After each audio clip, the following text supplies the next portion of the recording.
اذا ما دونوں کا معنی آتا ہے جب. اذا کا معنی بھی جب ہے اور اذا ما کا بھی معنی جب ہے. مثال پیش فرما رہے ہیں اذا ما تقرأ اقرأ جب تو پڑھے گا میں پڑھوں گا. ٹھیک ہے. اس میں آپ دیکھیں اذا ما یہ اس میں شرط ہے اور تقرأ یہ فعل مضارع ہے اور اقرأ یہ بھی فعل مضارع ہے. تقرأ یہ فعل مضارع واحد مذکر حاضر کا صیغہ ہے اور اقرأ یہ واحد متکلم کا صیغہ ہے. ٹھیک ہے. تو اس میں تقرأ یہ پہلا جملہ سبب بن رہا ہے اقرأ دوسرے جملے کے لیے، یعنی تیرا پڑھنا یہ سبب ہے میرے پڑھنے کے لیے. مطلب جب تو پڑھے گا تو میں پڑھوں گا، یعنی اگر تو پڑھے گا تو میں پڑھوں گا، یہ مطلب ہو رہا ہے اس کا. ٹھیک ہے. تو اس پہلے جملے کو سبب بنایا کس نے؟ اذا ما اس میں شرط نے. اور اقرا دوسرے جملے کو جزا بنایا کس نے؟ اذا ما اس میں شرط نے. کیونکہ آپ نے اس میں شرط کی تعریف پڑھی ہے کہ اس میں شرط وہ اس میں ہے جو دو جملوں پر داخل ہو کر کے یہ بتاتا ہے کہ ان میں سے پہلا والا جملہ دوسرے والے جملے کے لیے شرط ہے اور دوسرا والا جملہ جزا ہے، یا یہ بتاتا ہے کہ ان دو جملوں میں سے پہلا والا جملہ سبب ہے اور دوسرا والا جملہ مسبب ہے. ٹھیک ہے. چلیے کئی فما 8واں اس میں شرط بیان فرما رہے ہیں. کئی فما اس کا معنی آتا ہے جس طرح. ٹھیک ہے. جیسے مثال پیش فرما رہے ہیں کئی فما تقم اقم جس طرح تو کھڑا ہوگا میں کھڑا ہوگا. جس طرح تو کھڑا ہوگا میں کھڑا ہوں گا. یہ تقم قاما یقوم باب نصر ینصرو سے ہے. اب اس کے اندر جزم ہو رہا تھا تو اسی وجہ سے اس کو تقم کر دیا، یعنی بیچ سے جو ہے حرف علت کو گرا دیا. اور اقم ٹھیک ہے یہ واحد متکلم کا صیغہ ہے. تو تقوم تھا یہ واحد مذکر حاضر کا صیغہ اور اقوم تھا واحد متکلم کا صیغہ. جب دونوں میں جزم ہوا تو یہ تقم ہو گیا اور یہ اقم ہو گیا. اب اس کیفما جو اس میں شرط ہے اس نے پہلے والے جملے کو یہاں پر شرط بنا دیا اور دوسرے والے جملے کو جزا بنا دیا. دوسرے الفاظ میں یوں کہیں کہ پہلے والے جملے کو سبب بنا دیا اور دوسرے والے جملے کو مسبب بنا دیا. ترجمہ کیا ہوگا؟ جس طرح تو کھڑا ہوگا میں کھڑا ہوں گا، یعنی جس طرح تو کھڑا ہوگا ویسے ہی میں کھڑا ہوں. اس کے بعد میں اس میں شرط نواں بیان فرما رہے ہیں مہما جس کا معنی بیان فرما رہے ہیں جب بھی. تو مثال پیش فرما رہے ہیں مہما تأتینی جب بھی تو میرے پاس آئے گا، آتی کا میں تیرے پاس آؤں گا. تو اس میں تأتی جو دیکھ رہے ہیں آپ تأتی یہ ہے فعل مضارع. اتا یأتی کا معنی آتا ہے آنا. تو یأتی یہ فعل مضارع سے آ گیا. یأتی یأتیانی یأتونا تأتی تأتیانی یأتینا اور تأتی یہ ہو گیا واحد مذکر حاضر کا صیغہ. تو یہ وہی واحد مذکر حاضر کا صیغہ ہے اور اسی سے حضور یہ تاتینی ہے. ہاں تاتینی تو ہے، لیکن یہ جو نون ہے نا یہ نون وقایا ہے، یعنی یہ نون زائد ہے. آخر میں جو یا دیکھ رہے ہیں آپ نا یہ یا ضمیر منصوب متصل ہے.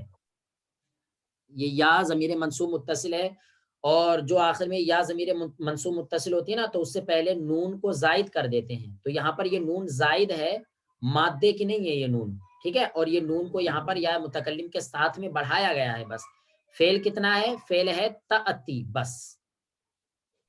ٹھیک ہے. اتایا یا اتیو یہ فعل تھا لیکن یا کو حذف کر دیا تو تأتی رہ گیا بس. ٹھیک ہے. اور یہ تأتی ہے حمزہ کو پر آپ زبر دیکھ رہے ہیں، یہ زبر نہیں ہے تأتی. حمزہ کو پر آپ جزم کر لیجیے، جزم ساکن ہے یہ تأتینی. اور آتی آپ دیکھ رہے ہیں حمزہ الف زبر آ یا یہ الف مد زبر آ تا زیر تی بس یہ فعل مضارع ہے. اور آگے جو آپ کاف دیکھ رہے ہیں کاف یہ ضمیر منصوب متصل ہے واحد مذکر حاضر کے لیے. کاف ضمیر خطاب ہے یہ. آتی کا ترجمہ کیا ہوگا؟ جب بھی تأتی تو آئے گا نی میرے پاس، جب بھی تو میرے پاس آئے گا. آتی میں آؤں گا کا تیرے پاس، جب بھی تو میرے پاس آئے گا میں تیرے پاس آؤں گا. تو اس میں پیارے اسلامی بھائیوں دو جملے ہیں، تأتینی یہ پہلا جملہ ہے اور آتیکا یہ دوسرا جملہ ہے. اب یہاں پر پہلا جملہ جو ہے یہ سبب بن رہا ہے دوسرے والے جملے کے لیے، یعنی اگر تو آئے گا تب میں آؤں گا، یعنی تیرا آنا یہ سبب ہے میرے آنے کے لیے. ٹھیک ہے، تو اب پہلے جملے کو سبب اور دوسرے کو جزا مسبب، یعنی پہلے کو شرط اور دوسرے کو جزا کس نے بنایا؟ یہ ماہما اس میں شرط نے بنایا، کیونکہ آپ نے اس میں شرط کی تعریف پڑھی ہے کہ اس میں شرط وہ اسم ہے جو دو جملوں پر داخل ہو کر کے یہ ظاہر کرتا ہے کہ پہلا جملہ دوسرے جملے کے لیے سبب ہے. تو پہلے والے جملے کو شرط کہہ دیتے ہیں اور دوسرے والے جملے کو جزا کہہ دیتے ہیں. تمام اسلامی بھائی اس کی ترکیب دیکھ لیجئے بالکل دھیان سے، میں صرف بول رہا ہوں، بالکل دھیان سے دیکھیے گا، اس کی ترکیب تھوڑی لمبی ہوگی. ماہ ماں اس میں شرط کہہ کے چھوڑ دیا ہم نے. تأتی فعل مضارع مطلق مثبت معروف، صیغہ واحد مذکر حاضر، انت ضمیر پوشیدہ اس کا فاعل. یہ اتنی ساری گفتگو صرف تأتی کے اندر ہو گئی. یہ نون جو آپ دیکھ رہے ہیں نون، یہ نون ہے وقایا. وقایا مطلب زائد ہے، یہ صرف بڑھا دیا گیا ہے ایسی. یا جو دیکھ رہے ہیں آخر میں یا، یہ ہے متکلم کی. یہ یا ہے ضمیر منصوب متصل مفعول به، تو تأتی فعل، انت فاعل اور یا مفعول به. فعل اپنے فاعل اور مفعول به سے مل کر جملہ فعلیہ خبریہ ہو کر کے یہ بن گیا آپ کا شرط.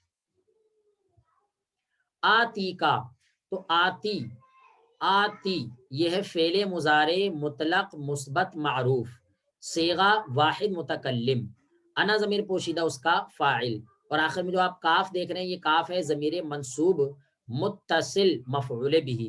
اس میں فعل اپنے فاعل اور مفعول به سے مل کر یہ جملہ فعلیہ خبریہ ہو کر کے جزا.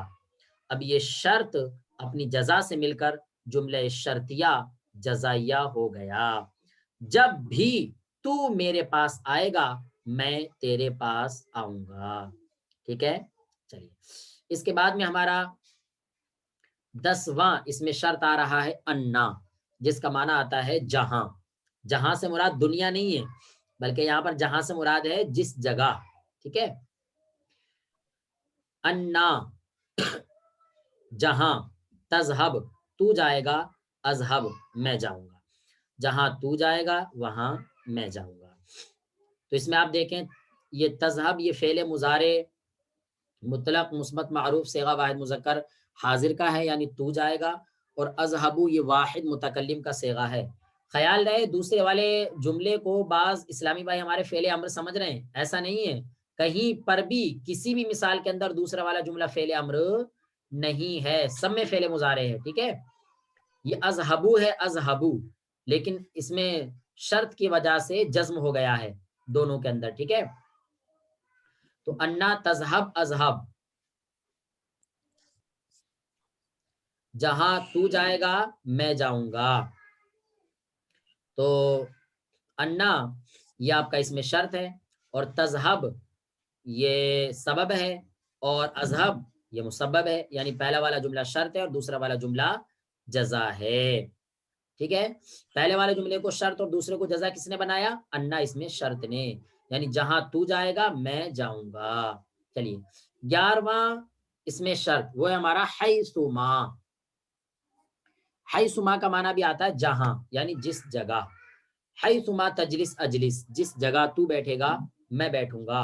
تو تجلس جلسہ یجلسو کا معنی آتا ہے بیٹھنا، تجلس تو بیٹھے گا، اجلسو میں بیٹھوں. حضور اس کو ایسے پڑھ سکتے نا، جہاں تو بیٹھے گا وہاں میں بیٹھوں گا. ہاں ٹھیک ہے پڑھ سکتے ہیں، جہاں تو بیٹھے گا میں بیٹھوں گا، اس طریقے سے بھی پڑھ سکتے ہیں. تو اس میں دیکھیے تیرا بیٹھنا یہ میرے بیٹھنے کے لیے سبب ہے، یعنی یہاں پر پہلا والا جملہ دوسرے والے جملے کے لیے سبب ہو رہا ہے، یعنی پہلا والا جملہ شرط ہے، دوسرا والا جملہ جزا ہے. کس نے ان کو شرط و جزا بنایا؟ تو حیثما اس میں شرط نے. اس حیثما اس میں شرط نے پہلے والے جملے کو شرط اور دوسرے والے جملے کو جزا بنا دیا. ٹھیک ہے، جہاں تو بیٹھے گا وہاں میں بیٹھوں گا. پیارے اسلامی بھائیو اس کی بھی ترکیب دیکھ لیجئے تاکہ اور دوسری ترکیبوں میں آپ کو مدد مل سکے. حیثما اس میں شرط کہہ کر کے آپ نے چھوڑ دیا.